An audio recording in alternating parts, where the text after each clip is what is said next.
Greetings and welcome back, all you wonderful weed heads, to another and brand new edition of Weed on Wrestling. I am, of course, Weed, aka Alan, your host that tries to stay stoned the most. And here on Weed on Wrestling, I get super big and try to babble on through all things WWE. Today is, Wednesday, April 12th. I'm going to be talking about that 205 Live from April 11th, 2017. I've got a lot to talk about. Not really a lot to talk about, because, again, an hour show, so it kind of goes through it rather quickly. And here's what we know coming into the show. Austin Aries is the number one contender for King Neville's Cruiserweight Championship, and probably one of the greater feuds worthy of further exploration. TJ Perkins, probably in the middle of a personality change that has been long overdue. He needs the personality change.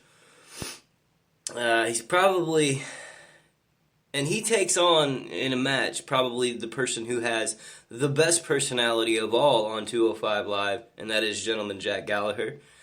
Mustafa Ali continues his meteoric rise, dazzling all of those that are lucky enough to bear witness. He, like TJ Perkins, are solid in the ring. They just need a little something extra in their respective characters. So, here we go. On to the actual show, and also what we know is the feud going on between Tozawa and the Brian Kendrick. The actual in-ring competition starts again this week with the Brian Kendrick, and this time he's taking on Mustafa Ali. Alright, cool, that's the first match of the night. And it was entertaining. Then again, Mustafa Ali is in the match, so yeah, we kind of knew that it was going to be fun. It was a match that was kind of a little bit of clash in styles. We've seen that sporadically through the show, the clashes in styles. Because you had Kendrick, he was grounded and hard-hitting, and then you had Mustafa Ali, high-flying and fast-paced. It was still good, though. It was a really good match. Kendrick continues to play his mind games. I thought the match went on a little long until it developed into what it was actually going for. And that was that both stars would end up looking good.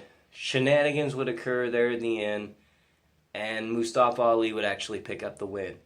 It looked like Brian Kendrick was going to win. He had in the captain's hook, and the bell rung unexpectedly, and you found out that it was Tozawa that rung the bell on the outside, continuing his lessons on Brian Kendrick, I guess, switching roles, flipping the script on him, whatever. So Mustafa Ali picked up the win, give the assist to Tozawa. It was good. It was just a strange fucking ending to the match. Just confusing. And it is nice to see that 205 Live is continuing on with the strange shit occurring storyline that all WWE shows seem to be following right now.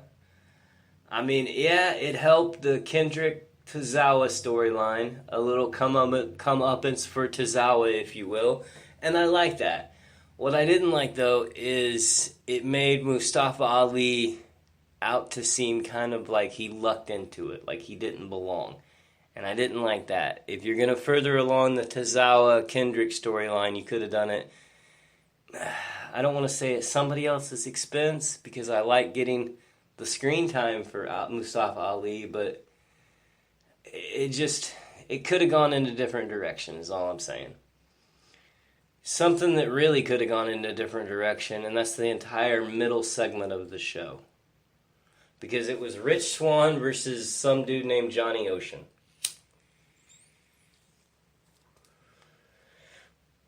A former champion, Rich Swann, versus a fucking jobber crackhead. Alright, it was a rough match to watch. Ocean just sucked. Swann was horrible. Just a bad time for about 15 minutes right in the middle of the show. Swann's storyline with Noam Dar and Alicia Fox is just fucking stupid. No one cares. Big surprise, Swann won the match. Fuck off. And then he got on the microphone and tried to give his best New Day impersonation, fumbling over his words. Enter Noam Dar, running his mouth. down comes Alicia Fox, ruining the entire fucking show. Alicia Fox gets another present, and this time it blows up in her face. Basically a fucking baby powder keg. I don't know what the fuck it was. I've seen it before, because didn't Dean Ambrose do this with Seth Rollins' briefcase at some point? Alright, I don't fucking get it. Like, here's my what I think goes on behind the scenes of whoever wrote this shit. It's funny, right? I mean, you get it? It's funny. It's funny, right, guys? It's funny, right?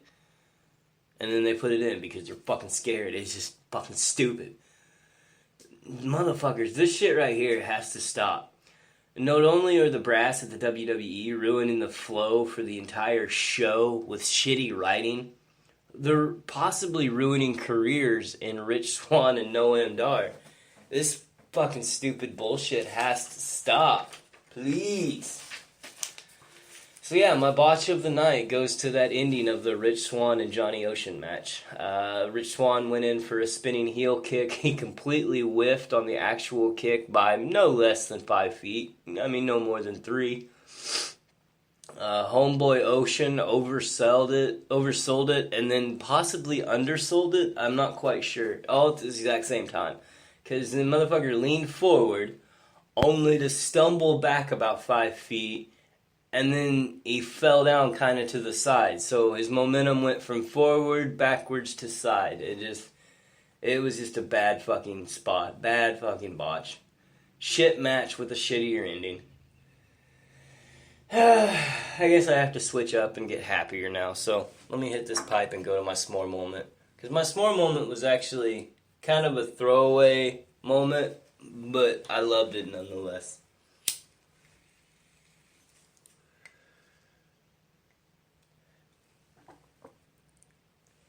Is there anyone better than Austin Aries in interviews? Because that's what my s'more moment of the week is more of that Austin Aries shit. Because, please, WWE, the dude just dabbed on camera eating his trademark banana. Fucking classic shit right here. Sure, I could have gone with more Mustafa Ali like I have in the past, his in-ring ability, or the continuation of the Tozawa-Brian Kendrick feud. That would have sufficed here. I mean, shit, that main event match between TJ Perkins and Jack Gallagher, it had all the makings of a beautiful battle. But, and a big but here, I gotta go entertainment factor alone. The thing that had me reeling the most was motherfucking A-Double, Austin Aries. His feud with Neville, and now the subplot of messing with TJ Perkins. Yes, please, yes. S'more of that illustrious banana work, my friend. S'more, please, cause shit, it's good. I'm gonna fly through this. It's gonna be a quick show today because I got shit to do and then NXT later on today, so let's just get right down to it. Third match of the night, main event time. Like I said, only an hour show, so you get through it pretty quickly. It's the TJ Perkins Gentleman Jack Gallagher match. The transformation of TJ Perkins' personality continues, and I actually kind of enjoy his prickish notions. It gives him depth. It gives him that little extra. I mean, Mr. Nintendo Boy might have street credit now.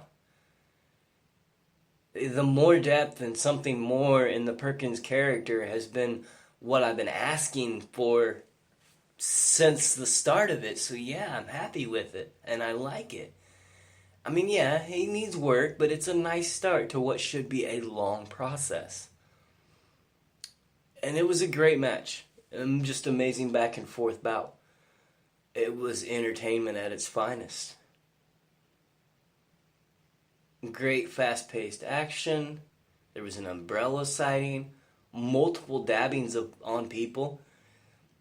Just a good fucking match. And like I was talking a little bit ago, it's a difference in styles. The clashes in styles was very prevalent here.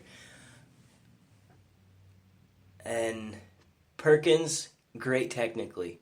His in-ring ability is second to none. It's in a world of his own. But his character is lacking, and he doesn't have that little something extra when it comes to connecting with the fans. Then, on the other side of the ring, on the complete other side of the spectrum too, you have Gentleman Jack Gallagher. He's missing that great in-ring ability. I mean, he's come so far, but he's still missing a certain nod. But he has that extra shit outside of the rope. His mic work, prestigious. His ability to connect with the fans, amazing. And it works. His character just works. So you have the differences in abilities here. And I dig this feud. It gives both TJ Perkins and Gentleman Jack Gallagher credit. And it gives them the things that they were kind of missing to be fully formed superstars. Gallagher gets his in-ring credit from TJ Perkins and his ability. Perkins is getting more time to play with his character in the fact that he has somebody solid to bounce ideas off of and to give him a range of emotions and shit. And it is just solid fucking booking here. Whoever is writing this is doing a wonderful job. The people who's writing for Rich Swann could take some notes. But anyway, back to the match, and it was great. It was fast, it was hard, it was fun, and it was a great damn match. This flippy shit is entertaining. There were so many spots of epicness during it. You had headbutts galore, false finishes left and right, close submission moves, Gallagher with his little thing that he jumps up on the top rope head first and he holds you off with his legs. TJ Perkins does his little spin on his head and flip you over move. It was good. And then at the end, you had that kind of the center ring throwdown where both of them were exhausted, but we're still going to throw punches. The match really had it all. TJ Perkins picked up the win. I kind of seen that coming. He deserves it. He needs another push to the top. And it was a hard-fought, all-out war, though, and that's what I enjoy about the Cruiserweights. At the very end of the show, Neville comes out and congratulates TJ Perkins. You know, it's interesting. It makes for good television, at least. This new Perkins personality, it's the same Perkins in the ring, but new outside of the ring, and that gives him a little bit of an edginess to him. Okay. Maybe he needs this edginess. Maybe Neville brings that to the table for him. And then again, maybe Neville is merely playing mind games. Either way, it's good storytelling. Great storytelling. So yeah, my what about me? What about Raven, missing superstar of the night?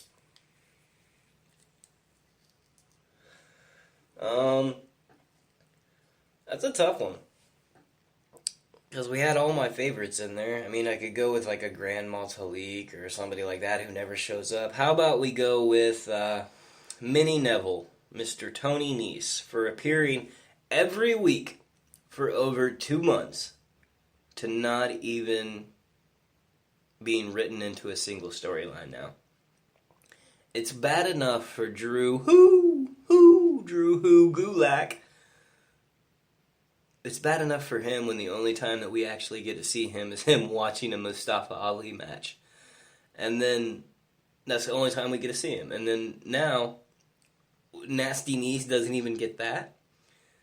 Man, he must have really pissed off the wrong person.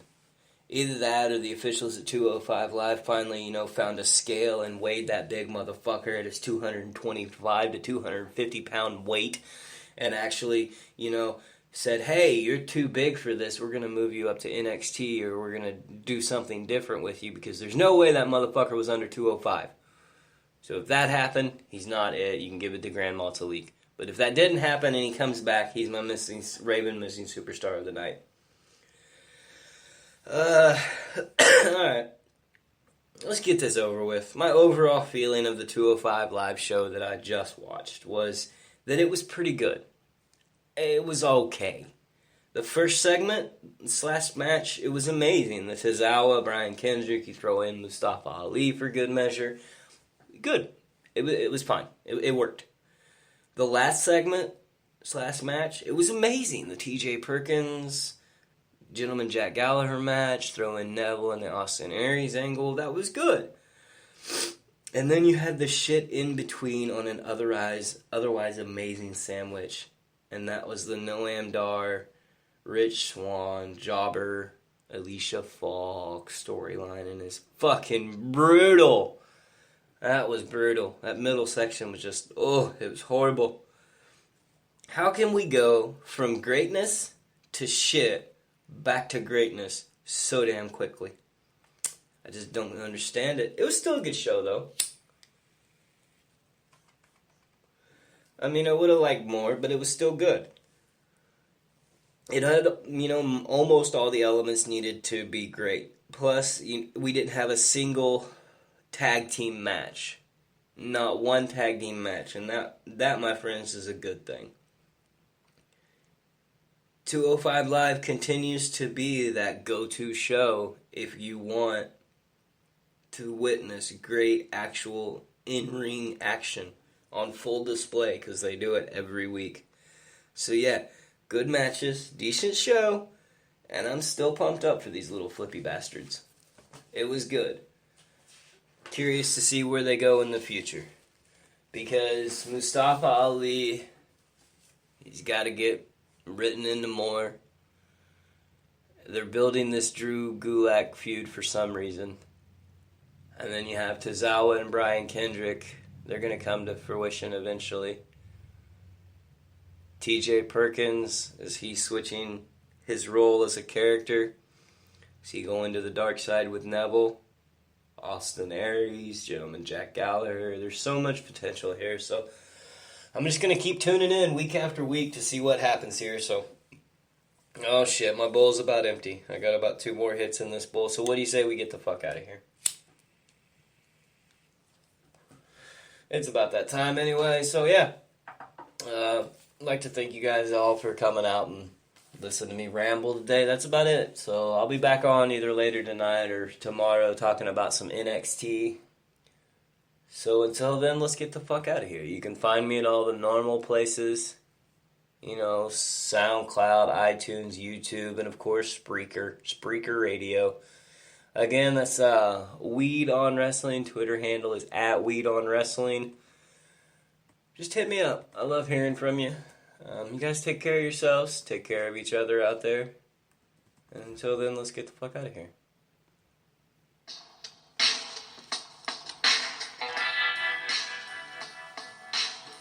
I do got a comment on the commentating, because it was good.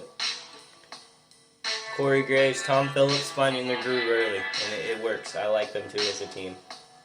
I wish we had Morrow, but, it is what it is.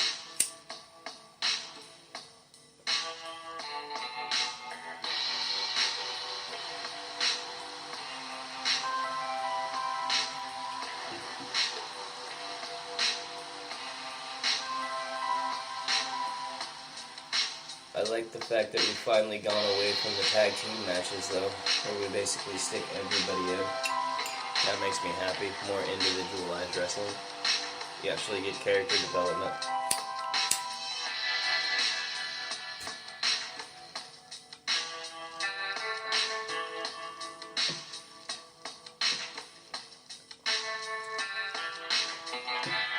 Alright, let's get the fuck out of here. Peace!